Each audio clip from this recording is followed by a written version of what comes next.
Moin Leute, ich hatte ja mal ein Video zu dem Add-on FOE-Helfer gemacht, wo ich dessen Funktionen kurz vorgestellt habe. Dieses Add-on hat gestern ein größeres Update erhalten, wo einige Funktionen auf Wunsch von InnoGames etwas zurückgeschraubt wurden. Ich möchte in diesem Video nur kurz darauf eingehen, warum es wichtig ist, dass ihr trotz etwas geringerer Funktionalität das Update unbedingt installiert, was genau geändert wurde, warum das geändert wurde, was sich dadurch für eure Spielweise ändert und wie ihr beispielsweise die Snipe-Funktion auch in dem neuen Funktionsumfang trotzdem weiter nutzen könnt. Kurze Vorgeschichte. Der FOE-Helfer ist wie gesagt eine Browser-Extension, also ein Add-on, was man sich beispielsweise in Chrome, Firefox, Opera oder Edge installieren kann und welches beim Betreten von Forge of Empires dann weitere Funktionalitäten und Tools bietet, die das Spiel etwas erleichtern sollen. Natürlich ist der FOE-Helfer nicht das einzige Add-on, welches solche Funktionalitäten bietet, und all diese Erweiterungen haben sich schon immer auf einem sehr schmalen Grat zwischen Legalität und Regelverstoß bewegt.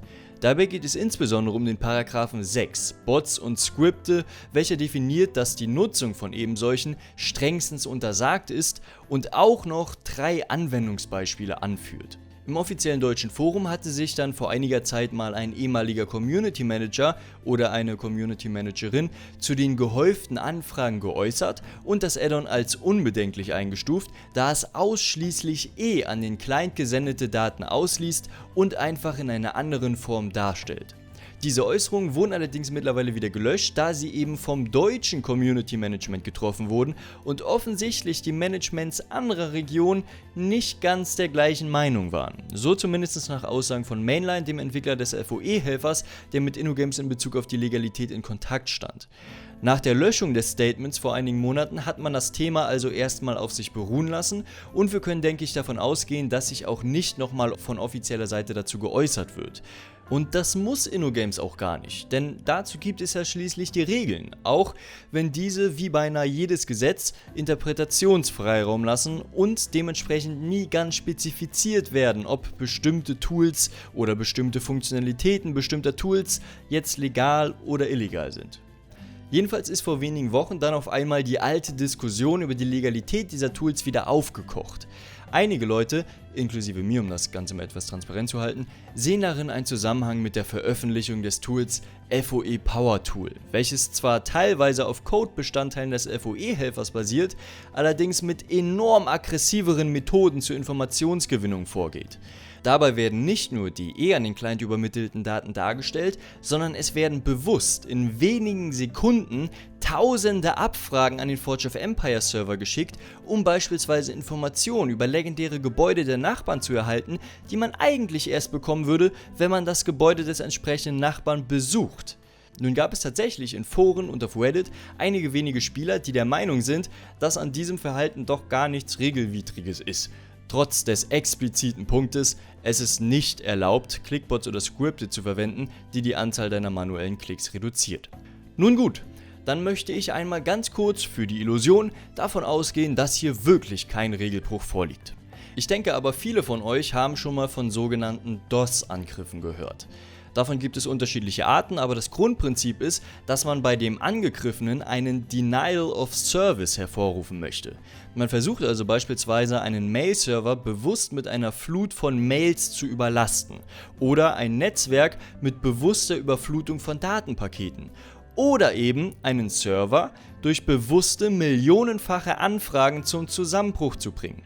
Klar, bei diesem Tool wird nicht gezielt auf so ein Denial of Service vom FOE-Server hingearbeitet und die Anzahl der Anfragen pro Client würde dafür vermutlich auch bei weitem nicht ausreichen, aber es wird dasselbe Prinzip verwendet. Und wenn auf einmal tausende Spieler innerhalb kürzester Zeit viel zu viele Daten anfordern, dann mag das in der Auslastung des Servers durchaus auch mal auffallen. Es wäre also nicht verwunderlich, wenn InnoGames sehr bald versuchen wird, die Aktivitäten einiger Spieler wieder auf ein normales Level zu senken. Und da kommen wir zu dem eigentlichen Zusammenhang, den ich zwischen der Veröffentlichung dieses neuen Tools und der Einschränkung des FOE-Helfers sehe. Mainline, der Hauptentwickler des FOE-Helfers, war auch bereits vorher mit InnoGames in Kontakt und hatte diesen bereits zugesichert, dass er mit dem Helfer keine bösen Absichten hegt und unter keinen Umständen Funktionen hinzufügt, die in irgendeiner Form offensichtlich illegal sind oder nicht anhand der vorhandenen Daten dargestellt werden können. Das Ziel des Helfers war es nie, den Spielern unter allen Umständen einen Vorteil zu verschaffen. Dennoch hat InnoGames sich in den letzten Wochen wohl ausführlich Zeit genommen, den FOE-Helfer zu analysieren und Mainline darüber zu informieren, welche Features als kritisch angesehen werden und wo Wünsche bestehen, dass diese etwas runtergeschraubt werden. InnoGames hat diese Änderung weder erzwungen, noch mit Sanktionen oder Bans gedroht. Die Umsetzung der Wünsche lag freiwillig bei den Entwicklern des Helfers. Wobei man dazu anmerken muss, dass Mainline zusätzlich die Info bekommen hat, dass durch InnoGames ein neues Script oder eine neue Methode entwickelt wurde, die vermutlich die Nutzung von solchen Extensions etwas überwachen soll. Und laut seinen Informationen wurde das vermutlich auch ganz gezielt auf den FOE-Helfer zugeschnitten. Ich kann nur nochmal betonen, dass der Helfer nie dazu angedacht war, den Spielern unter allen Umständen Vorteile zu verschaffen. Wenn der Hersteller des Spieles also sagt, dass einzelne Features in dem Umfang einfach nicht gerne gesehen sind, dann ist es nur empfehlenswert, sich auch daran zu halten, um auch zukünftig eine vernünftige Diskussion aufrechtzuerhalten. Und das bedeutet weder, dass die Entwickler vom FOE-Helfer von InnoGames gekauft wurden, noch überhaupt irgendwelches Geld für die Änderung erhalten haben. Oh ja, eine meiner Lieblingsfragen. Wurdet ihr gekauft oder dafür bezahlt, dass die Änderungen gemacht wurden? Ja, das ist mein letztes Interview. Ich werde morgen meine Koffer packen und dann habe ich eine Insel gekriegt in der Karibik und dann bin ich weg. Ja, das hab ich Natürlich mir nicht, so ein Quatsch. Inno hat überhaupt keinen Grund, sowas zu tun, weil Ja. wir so kleine Würstchen sind, die würden uns einfach die Lampe ausschalten, wenn sie sich mal wollen, und dann wäre gut. Ja, genau. Kann keine Rede sein. Wurden auch nicht erpresst. Nein. Wir sind auf Inno zugegangen, damit die 80.000 Spieler nicht einfach gebannt werden. Aber das versteht die Welt halt nicht, das ist halt das Schlimme an der Ja, Sache. das verstehe ich auch nicht. Vor allem Dafür dann, kriege ich jetzt halt die ganzen Mhm. Beschimpfungen über Google Chrome, über die ganzen Mhm. Mozilla und Foren und was die alles auf GitHub, wo sie, weil da hat ja schon der Andreas alles rausgeschmissen. Mhm. Ja, kann man nicht ändern, aber das ist einfach nur zum Schutz von den Spielern gewesen, die Aktion. Yes. Verstehen sie noch nicht. Da also wohl ab dem 1.7.2020 eine neue Detection veröffentlicht werden soll, die scheinbar auf die Nutzung von Extensions spezialisiert wurde, möchte ich euch nochmal empfehlen, nur Tools zu nutzen, wo ihr euch sicher sein könnt, dass sie keine illegalen Anfragen tätigen oder unerwünschte Daten zeigen. Um auf der sicheren Seite zu sein, ist der klare Hinweis der Entwickler vom Helfer auch, dass der Helfer unter der Version 2.5.0.0 als nicht legal eingestuft wird. Das ist eigentlich ganz einfach. Und zwar hat mir vor ein paar Wochen ein Vögelchen gezwitschert, dass Inno derzeit an einem Skript arbeitet, mit dem es explizit den Helfer erkennen kann, um Maßnahmen zu ergreifen. Weil der Helfer zwar geduldet war, aber jetzt zu stark ist. So, da hatten wir dann zwei Optionen. Entweder ignorieren wir das einfach und sagen dann, mal gucken, was passiert. Sollen sie doch kommen, ungefähr. Mhm. Oder wir suchen den Kontakt und fragen, was wir machen können, damit es nicht passiert. Mhm. Zweite Option ist dann eingeschlagen. Ich habe da angerufen, mehr oder weniger. Nicht angerufen, eine E-Mail geschickt natürlich, ganz normal. Haben dann eine Weile mit denen hin und her geschrieben, bis die dann gesagt haben, wir haben das Ding untersucht. Haben dann diesen 6-Punkte-Plan quasi übermittelt. Und dann haben wir 4 uns dann dran gesetzt und haben das dann so umgetitelt, wie die das wünschten. Weil diese 6 Punkte, auch genau diese 6 Punkte, das einzige sind, was stört. Alles andere, so wie es ist, durfte bleiben und hatte keinen Einfluss auf das Spiel, angeblich deswegen. Ja, die hätten uns quasi ins offene Messer laufen lassen. Also, Mhm. warum auch nicht, ist ja denen ihr gutes Recht. Mhm. Seit wann kommt der Kuchen zum Krümel, so ungefähr? Ja. Ja, und dann waren wir eigentlich nur einen Schritt schneller, haben dann den ersten Schritt gewagt, das haben sie dann auch geschrieben, dass sie da total begeistert sind, mehr oder weniger, und das hoch anrechnend, dass wir mit denen in Kontakt getreten sind. Mhm. Und auch wortwörtlich geschrieben, dass sie auf keinen Fall den Helfer irgendwie absägen wollen. Im Gegenteil. Aber wenn diese 6 Punkte nicht umgesetzt werden würden, würde es Maßnahmen geben, so ungefähr. Mhm. Mhm. So haben sie durchs Blümchen gesprochen. Und das haben wir dann auch gemacht. Und weil halt durch diesen Helfer jetzt noch viele, viele andere kleine aufgetaucht sind, unter anderem auch Kollege Power Tools, Mhm. haben wir als Inno halt angefangen, jetzt, ich sag mal, verstärkt gegen solche Skripte vorzugehen, die dann das Balancing kaputt machen oder halt komplett illegal arbeiten, siehe erstgenanntes. Ja, da Daher, hatte ich. daher der Schritt, ab 1.7. geht ein ganz neues Tool an den Start und dann soll das wohl hageln. Da einige von euch, auch zu Recht, etwas verwirrt waren, warum InnoGames jetzt wohl doch etwas entwickeln kann, was die Nutzung von Extensions bemerkt, obwohl Mainline in der Diskussion vor wenigen Wochen mit mir noch sagte, das wäre nicht möglich, hier noch eine kurze Erklärung. Mainlines Aussage war mindestens unvorteilhaft formuliert. Was InnoGames wohl wirklich nicht kann, ist konkret zu überprüfen, ob oder welche Add-ons ihr im Browser installiert habt. Es gibt aber tatsächlich unterschiedliche Wege, deren Nutzung zu identifizieren. Beispielsweise über die Überprüfung der gerade auf der Seite geöffneten Fenster, bestimmte auf der Seite eingefügten Texte oder das Analysieren des Spielverhaltens. Also bestätigt hat das natürlich nie einer richtig, außer in diesem einen großen, Thread, den du kennst, den letzten. Den haben sie heute zugemacht, also vorhin. Und dort hat, einer der Administratoren, Schrägstrich CMs auch bestätigt, dass man den Helfer explizit erkennen kann. Und zwar nicht an der Versionsnummer oder so 'n Gedöns, sondern an Sachen, die dort geladen und ausgeführt werden. Das heißt, wenn bei einem Nachbar auf einmal 'ne bestimmte Box aufgeht und 'n Eventhändler abgefragt wird, das sehen die. Und dann schlägt das Ding zu. Da kannst du Versionsnummern schrauben oder zurückdrehen, wie sie es überall versuchen. Das funktioniert nicht. Doch zum Abschluss noch kurz, was jetzt eigentlich vom FOE-Helfer geändert wurde und wie ihr vielleicht trotzdem ähnliche Ergebnisse kriegen könnt. Insgesamt wurden von den etwa 16 Features, die mir so spontan eingefallen sind und in der Liste verfügbar sind, gerade mal 6 überhaupt angefasst, von denen lediglich 2 komplett entfernt werden.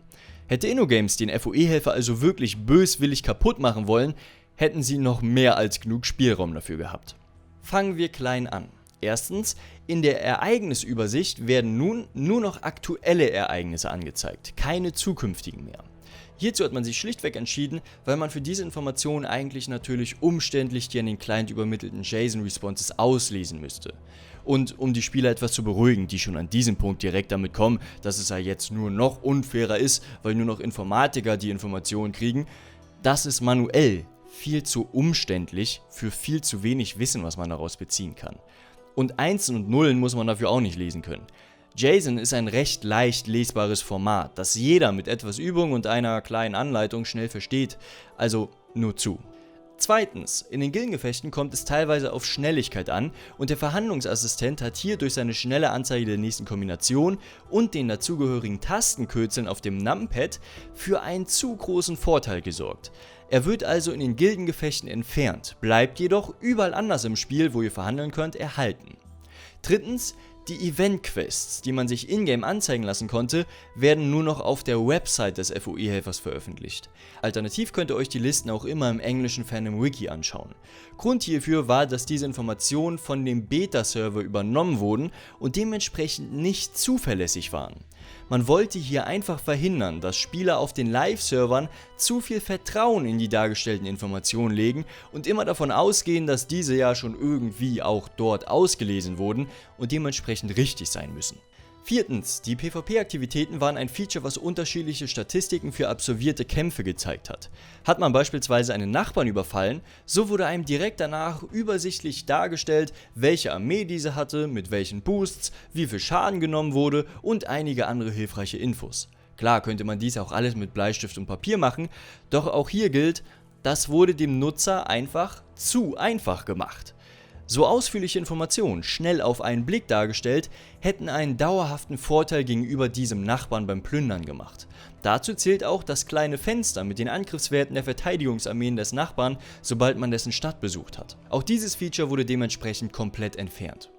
Der Erntehelfer oder auch Plünderhelfer, wie er gerne genannt wird, hat beim Besuchen der Stadt eines Nachbarn bereits vor einem Angriff angezeigt, welche Produktionen fertig sind und was dort produziert wurde. Das war ein Feature, was seit Einführung für viel Diskussionsstoff gesorgt hat, da hier offensichtlich Daten dargestellt werden, die für normale Spieler eigentlich nicht einsehbar sind und einen deutlichen Vorteil beim Plündern ermöglichen. Auch hier wurde viel argumentiert, dass InnoGames doch lieber die übertragenen Daten anpassen sollte, statt die Arbeit auf den Helfer abzuwälzen. Schließlich kann man die Daten jetzt immer noch manuell einsehen. Doch vor allem hier gilt, das wäre manuell viel zu viel Arbeit. Niemand wird sich jeden Tag für alle seine Nachbarn, für alle seine fertigen Produktionen hinsetzen und in vielfach verschachtelten Listen die Einträge vergleichen, um 3 Forge-Punkte Gewinn zu machen. Da das also einen sehr großen Vorteil bietet, kann man wohl beinahe mit Sicherheit davon ausgehen, dass InnoGames die Nutzung von Tools für derartige Funktionen in Zukunft wahrscheinlich überprüfen wird. Dementsprechend wurde diese Funktion vollständig entfernt. Sechstens. Neben dem Erntehelfer die Anpassung, die für den meisten Diskussionsstoff gesorgt hat. Die Snipe-Funktion im Kostenrechner wurde entfernt. Aber warum denn? Es ist doch bloß Mathematik, die man auch mit einem Taschenrechner oder Zettel und Stift machen kann und ohne diese Funktion ist der Helfer nutzlos. Ja, ist klar, Leute. Mal ernsthaft. Der Kostenrechner selbst ist weiterhin enthalten und macht auch weiterhin die gleiche Mathematik für euch. Die rechte Seite, wo Informationen zum Snipen eines Gebäudes aufgeführt wurden, war einfach nur eine verkürzte Form der linken Berechnung, bei denen einfach grundsätzlich der maximale Eichenboost angesetzt und euch der unmittelbare Gewinn ausgegeben wurde. Da die legendären Gebäude aber nicht dazu existieren, möglichst viel Gewinn mit anderen Spielern zu machen, sondern die Möglichkeit zu bekommen, andere Spieler zu unterstützen, war die Forderung hier einfach nur, dass bitte kein Gewinn mehr ausgegeben wird. Ein Platz, der mit dem eingestellten Eichenboost sicher ist, wird jedoch weiterhin fett und grün markiert. Außerdem wird für jeden Wert im Tooltip angezeigt, wie dieser berechnet wird. Und man höre und staune, aber in dem Tooltip der Differenz wird sogar angezeigt, bei wie vielen Forge-Punkten ein Platz sicher ist. Das einzige, was ihr nun also ausrechnen müsst, ist die Differenz zwischen Forge-Punkten zur sicheren Belegung und eurem Einsatz bei maximalem Eichenboost. Und wisst ihr, welches Feature das sogar für euch machen kann? Der Eigenanteilsrechner. Das heißt, ihr müsst ihn vorher in den Einstellungen für fremde Spieler aktivieren und den Eichenboost für die entsprechenden Plätze auf euren maximalen Eichenboost stellen. Aber dann wird euch das Ergebnis dieser Differenz, die ich gerade gesagt habe, ausgegeben. Wenn auch als Danger, da der Eigenanteilsrechner ja eigentlich für was anderes angedacht ist. Aber im Prinzip ist das dieselbe Rechnung wie vorher. Allerdings wurde tatsächlich auch noch ein weiterer Bestandteil des Kostenrechners entfernt: die potenziellen Investitionen, die angezeigt wurden, wenn man eine Liste von legendären Gebäuden aufgemacht hat. Grund für die Entfernung ist auch hier ganz einfach, dass der Zweck dieser Anzeige im Prinzip nur war, schnell Gebäude zu finden, wo man Gewinne machen kann. Findet man deswegen keine Gebäude mehr, wo man investieren kann? Quatsch! Dieses Fenster hat nichts anderes gemacht, als die Gesamtsumme Forge-Punkte für das aktuelle Level des Gebäudes mit dem doppelten durch die Arche geboosteten Platz 1 zu subtrahieren und diesen Wert mit den bisherigen Einzahlungen zu vergleichen, um herauszufinden, ob vielleicht der erste Platz bereits sicher ist. In dem Falle, dass alle bisher eingezahlten Forge-Punkte vom Eigentümer alleine eingezahlt wurden. Das ist literally, was man eigentlich im Kopf überschlagen würde. Das bedeutet, wollt ihr nun ohne dieses Fenster herausfinden, in welches Gebäude ihr einzahlen könnt, schaut euch einfach die obersten Gebäude der Liste an, dann betrachtet nur die Gebäude, wo bereits eine etwas größere Menge Forge-Punkte eingezahlt wurde, und die öffnet ihr dann einfach. Dann wird euch der Kostenrechner wieder sagen, ob wirklich ein Platz sicher ist. Dieses Vorgehen kann noch etwas optimiert werden, indem man ein Gefühl dafür entwickelt, in welchen Levelbereichen der erste Platz von Gebäuden grundsätzlich bereits sicher ist, ohne dass der Eigentümer etwas eingezahlt hat. Als Orientierung kann man dazu aber einfach sagen, dass man alle Gebäude zwischen 30 und 50 auch einfach mal anschauen könnte, wenn eigentlich noch keine oder nur sehr wenig Forge-Punkte investiert wurden. Man sollte sich nur bewusst sein, dass man dann auch nicht abschätzen kann, ob das Gebäude überhaupt gerade vom Eigentümer gelevelt wird. Aber mit diesem Vorgehen habt ihr keine wirklich größere Fehlerquote als vorher mit dem Fenster der potenziellen Investition, und durch die verbliebenen Funktionen des Kostenrechners braucht ihr auch nicht wirklich mehr Zeit, um herauszufinden, ob ein Platz sicher ist und wie viel ihr dafür einzahlen müsstet. Alles in allem ist das sogar das Feature, wo ich die ganze Kritik, die Diskussion und die Beleidigung gegenüber den Entwicklern des Helfers am wenigsten nachvollziehen kann. Hätte man sich nur einmal etwas mit dem neuen Funktionsumfang beschäftigt, wüsste man, dass sich am Zeitaufwand im Prinzip nichts geändert hat. Außerdem wurde ein Großteil der Funktionen des Helfers gar nicht angefasst. Diese 6 Änderungen waren die einzigen Dinge, die InnoGames etwas kritisch sah und gerne geändert haben wollte. Außerdem kam diese Änderung dieses Mal auch vom zentralen Community Management und nicht vom deutschen, weshalb man davon ausgehen kann, dass sie auch global gültig sind. Ich würde froh sein, dass Mainline diesen Schritt auf InnoGames zugegangen ist, um die, sagen wir mal, hellgraue Legalität des Helfers aufrechtzuerhalten und die Nutzer nicht ins offene Messer laufen zu lassen, sobald die neue Detection aktiviert wird. Fazit also: nutzt keine alten Versionen des Helfers und gebt euch mit dem zufrieden, was euch hier geboten wird. Es wird alles daran gesetzt, die legalen Möglichkeiten auszuschöpfen. Wenn das aber bedeutet, dass man vielleicht mal versehentlich irgendwo die Grenze überschreitet und zurückrudern muss, dann muss das auch hingenommen werden. Das alles sind keine selbstverständlichen Features. Die einzige Wahrheit ist das Spiel selbst. Alles, was darüber hinausgeht, ist Luxus.